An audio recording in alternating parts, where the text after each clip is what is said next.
Movie footage used in the kill count is owned entirely by the copyright holders. Dead Meat makes no claim of ownership and simply uses the footage for purposes of education, commentary, and criticism under fair use. Please support filmmakers and the art of filmmaking by watching Saw 3D in its entirety on home media or streaming services where available.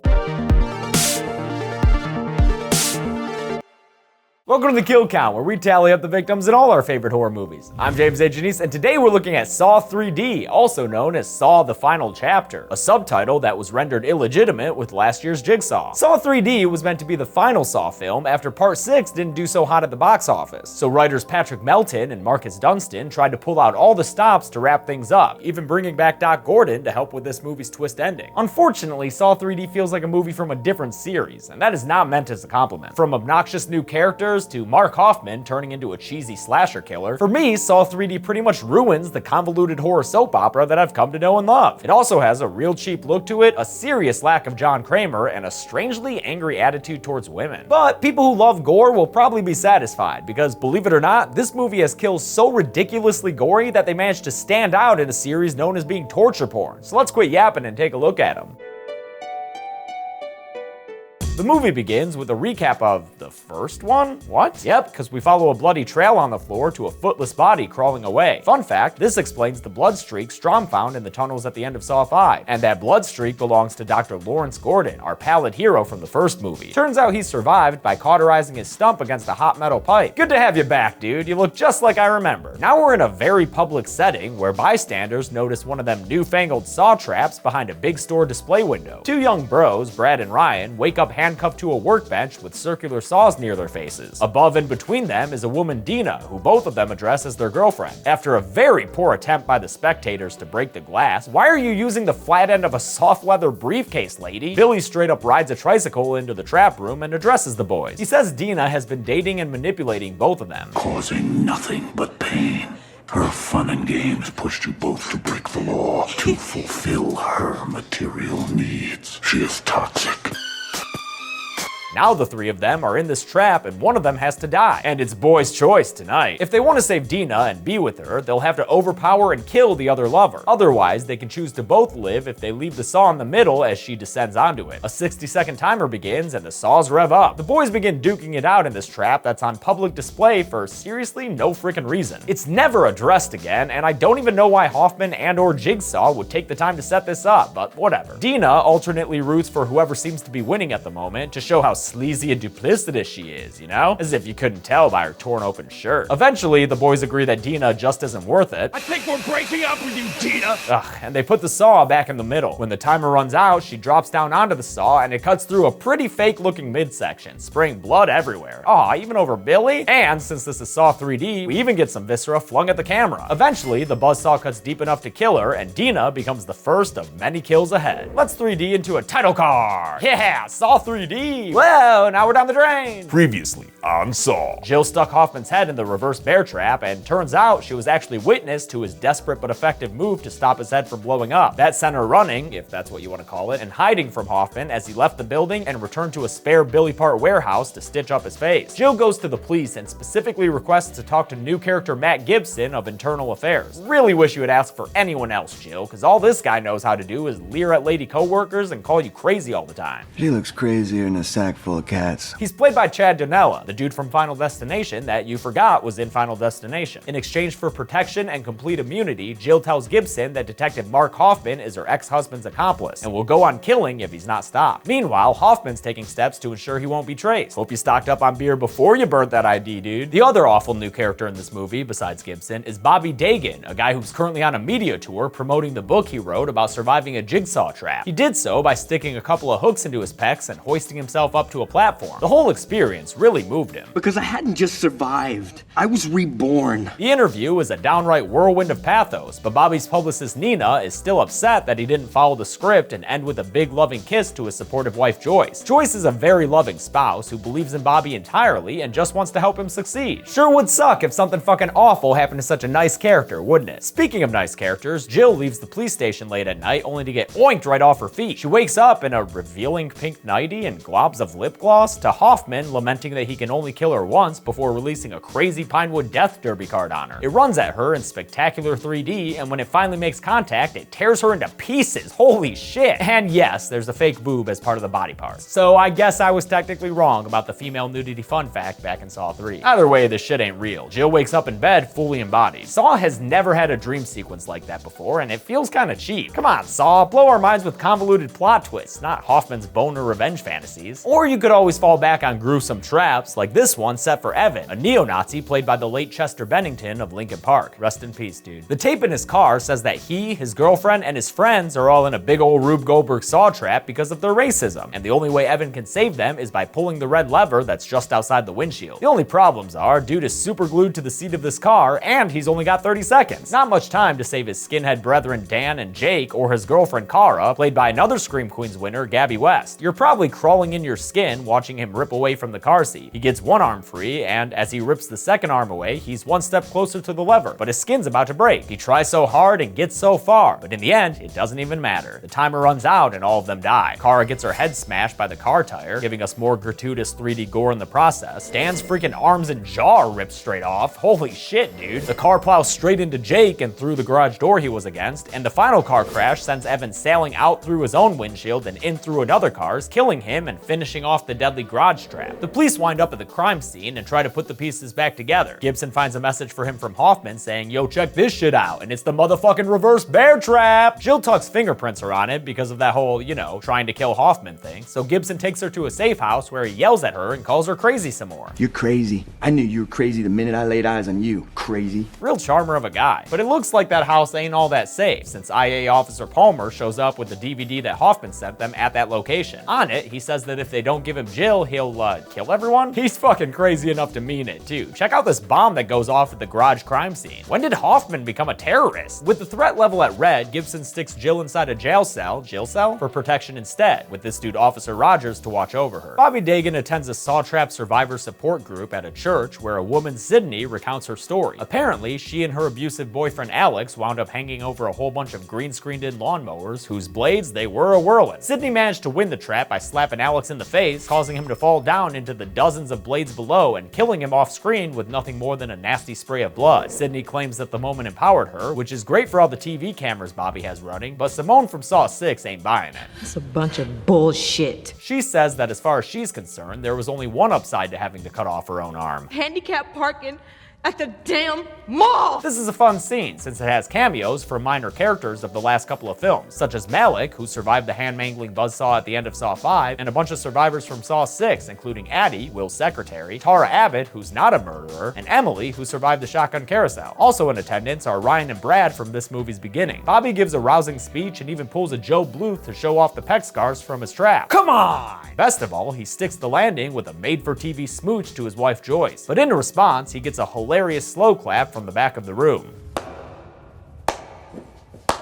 Sitting in the shadows, growling his way through his dialogue, is the one-footed wonder Lawrence Gordon. My name is Lawrence Gordon. I'm a doctor. He's a doctor, and he starts a sarcastic clap for Bobby and the book tour promo he's shooting before he leaves with a disgusted grimace. Bobby's best bro and center part enthusiast Cal is concerned about Doc Shady, but the Bobster says it's cool. Dr. Gordon's an OG regular at these meetings. Bobby leaves the church only to find his wife missing from the car, having been replaced by a side of pork. Pigged! He wakes up in a metal cage, and Billy pops up to tell him that, "Congratulations, Bobby, you're this movie's Jeff." And why was he chosen for this illustrious honor? Well, Billy says because he's a big fat liar. You are a liar.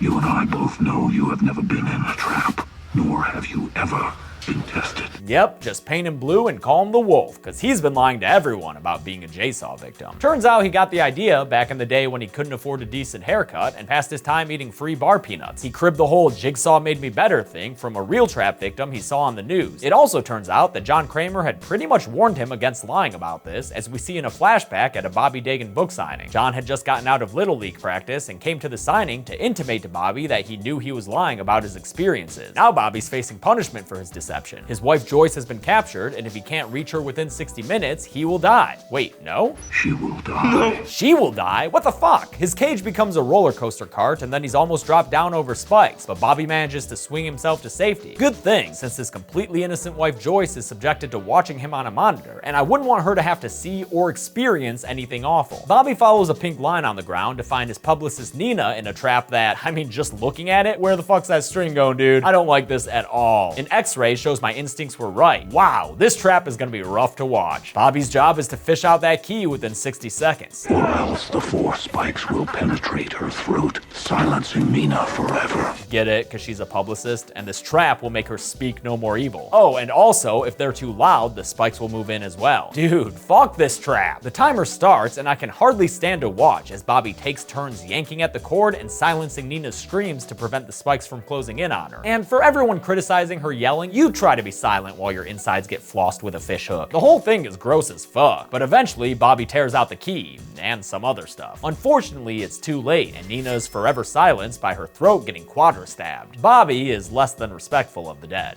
Why wouldn't you just shut the fuck up? Alright, dude, she's dead. The next trap Bobby comes across has his lawyer Suzanne strapped to a wheel, and in an effort to outdo his noose entrance from Saw 6, Billy crashes into the room inside a puppet-sized birdcage and tells Bobby that since his lawyer chose to see no evil, the wheel she's strapped to will rotate her into these eye and mouth gouging pipes. To stop the device from rotating, Bobby's got to do some calf raises on a stabby machine. The trap begins and the wheel starts rotating, so Bobby steps up to the plate and lifts bro, getting a couple of pokes in the ribs for his troubles. But he's unable to hold it up long enough to stop the inevitable 3D death device. And Suzanne is killed when the trap rotates her all the way into the spikes and impales her to death through the eyes and mouth. Jesus Christ, this movie is just insanely gory. I don't even know what to do with it. We've had Speak No Evil and See No Evil, so now we need Hear No Evil. Enter Cal, even though his blindfold makes you think this would be See No Evil. Across from you is your closest friend. He knows all your sins, yet he acts as though he hears no evil. Oh, okay. Seems a little forced, but sure. Cal's on the other side of this room that looks like you'd need a portal gun to cross, but since the cake is a lie, Cal will instead have to listen carefully to Bobby's directions if he wants to safely make it across. That's the only way he'll get the noose around his neck off, since Bobby will have to meet him halfway after grabbing the key for it. Oh yeah, and all of this has to be done within 60 seconds. The timer starts, and Bobby does a decent job instructing Cal across a couple of planks. Bobby's even able to get the key, but then the timer gets close to running out, so he resorts to tossing the key at Cal. The blindfolded Leafy Green fails to catch the 3D key, which falls to the floor below, and with time all out, Cal is lifted into the air and hanged to death, looking kinda like he's wearing 1/5 of a Pulp Fiction Gimp costume there. Hoffman sends Gibson a video as an email attachment, wherein he gives Gibson a cryptic clue. Look beyond the crossroad to the clear dawn. Gibson follows that clue to Crossroads Manufacturing, an abandoned warehouse where, back when Gibson first started, he was attacked by a vagrant, as we see in this flashback. After the vagrant pulled his own gun on him, Gibson was saved by Detective Mark Hoffman, who got the suspect disarmed and neutralized before straight up murdering him with 3 gunshots through the back. Holy shit, Hoffman. Can we get a body cam on this guy? Cause that is one clear-cut case of police brutality. Hoffman treated it like a favor, but Gibson was shook and transferred to internal affairs, as he tells Roger in the present, and started busting Hoffman's corrupt underling cops. Gibson sends Rogers back to guard Jill as he follows the other part of Hoffman's clue, Clear Dawn, which leads him to Clear Dawn Psychiatric Hospital, an abandoned psych ward that we've been watching Bobby make his way through this entire movie. The cops do their cop thing all over the place and eventually find Nina's body, when Gibson gets a call from Palmer saying the video email was sent from Pete's Auto Body, the site of the neo-Nazi garage trap. Gibson leaves to head there while his police dudes continue deeper into the hospital, finding both Suzanne's and Cal's body in the process. Gibson gets to the auto shop where he stumbles across a hidden door leading to a tunnel. Not the infamous tunnels, but at least it's still green. At the end of it, he finds who he believes to be Hoffman sitting at a computer in a golden era jigsaw robe. But when he approaches and then kicks the figure, it turns out to be the corpse of Dan the Nazi man, the dude who got de-jawed in the garage trap. Looks like Hoffman had tapped into security cams to watch the police this whole time. When he set off that junkyard bomb, he swapped places with Dan here, so it looks like he scored a free one-way ticket in a body bag to the police department. Gibson tries to call the station and tell them that, but it's too late. A frickin' machine gun pops up like the one on the Maximum Overdrive Jeep and just mows down Gibson and 2 of his cop buddies, even though the second one tries to jump out of the way. The important thing here is that Gibson is done in this movie, thank God. Back at the station, the coroner Dr. Hefner, who was around in Saws 4 and 6 if we want to give credit where it's due, goes to open the body bag only to find find a very lively Hoffman and a knife to the neck. Damn. Dr. Hefner, deceased. Cause of death, a knife in the neck delivered by the fucking Terminator once known as Mark Hoffman. The Hoffmanator continues his kill streak with this other corner worker dude when he walks into the wrong place at the wrong time. Same method, too. Hoffman, you crazy, man. Just stabbing chins and shit. Crazy like a sack of cats, or whatever Gibson said. Hoffman's even able to score 5 more kills remotely when a trap goes off where the SWAT team is, and they all get poisoned by a bunch of hydrogen cyanide gas. I read from the internet and hope is correct. Oh, I'm sorry. Did y'all think Hoffman was done killing people? Nah, man. He's non-stop. He just sneaks up on a lawyer guy in the police station and puts a knife in his throat just like he did to the morgue crew. Hoffy, why do you stab like you're running out of time? Especially since there are other ways to kill people, like snapping their necks. He tries that one out on Palmer after a short little struggle with her, and it works real well. See, dude? Much less blood all over your hoodie. He uses Palmer's corpse to gain access to the jail cell Jill Tuck is in, and then he's right back to the chin stabs with this random police officer guy. So many random cops dead in this movie. Generic city about to be paying widows by the truckload. He takes the rando's gun and aims through the two-way mirror to shoot Detective Rogers through the eye, killing him instantly and leaving Jill Tuck without any kind of protection against this insanely successful murdery man. She is able to conceal a blade behind her back before he comes for her, and after he gets too close for comfort, she sticks him in the neck with it and gets away from him. But Jill, this is no mere man we're dealing with anymore, it's the Hoffmanator. She tries to run, if that's what you want to call it, and hide, but in a very weirdly directed or edited scene, he follows her and finds her. I think the actors weren't actually together at all for these shots, because look, in the only shot of them together, when he kicks her, it looks like a Betsy Russell stunt double. Bobby, meanwhile, gets to a room where Billy pops up to say that if he wants to go through the door that'll lead to his wife, he'll have to get the combination that'll open it by pulling out 2 of his teeth, since the numbers have been etched into them. After a whole bunch of yanking and blood, Bobby is able to get 1 tooth out on his own, but for the second, he has to use some simple physics and the force of a wall to assist him with the dental procedure. Saw 7 is so gross that it's painful to watch even when the gore isn't that explicit. With both teeth extracted and both numbers revealed, Bobby gets through the door and finally finds Joyce, whose chain has been pulled underground, so she's been stuck on her hands and knees this whole movie. Great. Bobby's still unable to get to her because of some real live wires, and after that unpleasant shock, Billy appears on a TV to tell him that his final task is the very trap he made up and wrote a book about. Pierce the hooks through your chest muscles, and the game will begin. To save himself and Joyce, he's got to hoist himself up with the chains and plug in a loose cable. Bobby said in his book that your pecs can support your body weight, but now it's time for him to test that myth and see if it gets busted. Before he begins his ascent, Bobby comes clean to Joyce about how he was never really in a trap, which totally ruins her day. Hope things don't get any worse for her. Then Bobby jobs it up some more, come on, and pierces his chest with the hooks as Joyce roots him on. It takes him a really long time, but eventually he's able to hoist himself all the way up to where that fire hazardous extension cable is. Unfortunately, when he lets both his hands go to plug in the stinger, his pecs don't hold up and he falls to the ground with no time left to try again. He watches helplessly as the timer runs out and the platform Joyce is on turns into a fucking brazen bull, one of the most horrific torture traps from the actual real world, and she is burned alive inside of it. This has gotta be the biggest what the fuck for me in this entire series. Why do we gotta watch this lady's skin melt because her husband was a charlatan? Damn, Saw 3D, you one nasty son of a bitch. Hoffman inflicts some more violence against Jill Tuck and then straps her into a chair like she had done to him in the previous movie. Instead of going with the same model bear trap that she used on him though, he picks out the John Kramer classic model and affixes that around her head instead. With no chance to escape, Jill is treated to the usual series of flashbacks and Saw theme underscoring as the bear trap timer runs out and we finally see it in action. It lives up to the hype that it built up over 7 movies. So much in fact that I need to censor a bunch of these shots in the public version of this video. Super sorry folks, but it is graphic. Go watch the movie to see it in all its glory. With his revenge finally taken on Jill, Hoffman delivers the Jigsaw catchphrase. Game over. He heads back to his hideout where he gets all splashy with the gasoline again and then lights it all ablaze. Continuing the action movie aesthetic of this film, Hoffman walks away without looking at the explosion. But little does he know, he's got 3 little pigs waiting for him. They beat him up a little and stab him in the neck with some drugs. And who was that plunger-happy pighead? None other than Dr. Lawrence Gordon. Since this was supposed to be the big Saw series finale, we get an extended flashback explaining this twist, starting with the package that Jill dropped off in Gordon's office in the last movie. It had a tape of John Kramer calling Gordon his greatest asset. He had found Gordon alive in the tunnels and nursed him back to health, even fitting him with a new foot. Turns out Gordon has assisted him the entire series in everything from sewing the key under Mike's eye for the Venus flytrap in the beginning of Saw 2, to recommending Lynn for Jigsaw's brain surgery in Saw 3, to sewing up Trevor's eyes for that winch trap that opened Saw 4. Hell, turns out it was Gordon who wrote the note to Hoffman saying he knew who he was, not Strom like Hoffman thought when he found the letter in Saw 5. And since John asked Gordon to watch over Jill, now Gordon's captured capturing Hoffman with 2 other pigheads who are never revealed, but in the audio commentary they say it's Brad and Ryan, the 2 bros from the public trap in the beginning of this film. The movie ends in the place where it all began. You know what those lights mean. We're back in the shit room, and thank God, we haven't made a pit stop here since Saw 4, and I had to go. Hoffman wriggles over to the hacksaw, but Gordon pulls it away and regards it like an old friend, before removing the option entirely for Hoffman.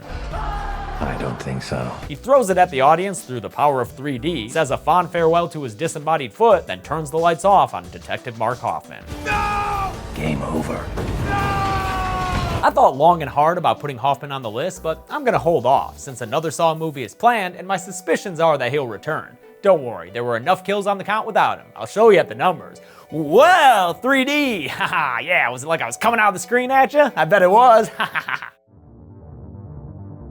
26 people died in Saw 3D, twice the number of the previous high mark for the series. Of the victims, 19 were men and 7 were women, a more than 2-to-1 ratio of more dudes. With a runtime of 90 minutes, that comes out to a kill on average every 3.47 minutes? Holy shit, Hoffman! I'll give the golden chainsaw for coolest kill to Jill Tuck. Yeah, I can barely show anything in the public version, and I'm sorry about that, but that's just how cool this kill is. Dull machete for lamest kill goes to the 5 SWAT officers who are poisoned to death. That's no fun at all, Hoffy. At least your other ambush trap had a friggin' machine gun. Platinum punji sticks for coolest trap will go to the impalement wheel. It seemed like one of the few traps that was possibly doable, although, I don't know, those side stabs might have been too much for anyone to overcome. I just love calf raises. They're one of my favorite exercises. Rusty mouse trap for lamest trap will go to the brazen bull. Like, yeah, it's horrific, but not in a fun way, and it turns out Joyce didn't have much of a chance at all, since the pec muscles proved to not have enough shear strength for the task. I'm giving every unnamed Saw sequel a subtitle to help it stand out, and although Saw 7 is named Saw 3D, what if we called it Saw 3D? Liar, liar, wife on fire. And that's it! Saw 3D was written to be the end of the series, and for 7 years it was, until Jigsaw was released to continue the story, kinda but not really. I'll show you what I mean next week, but until then, I'm James A. Janice. This has been the Kill Count. Thanks a lot for watching today's Kill Count. Today, I want to thank my live stream moderators. I do a lot of live streams if you didn't notice, sometimes gaming, but mostly editing to show you guys how the kill counts get made. And during those live streams, I have a team of moderators who work tirelessly to make sure that the streams are a nice place to be. They're all really wonderful people who care about me and the work that I'm doing here on Dead Meat. You the best, mods. Thanks everyone, be good people.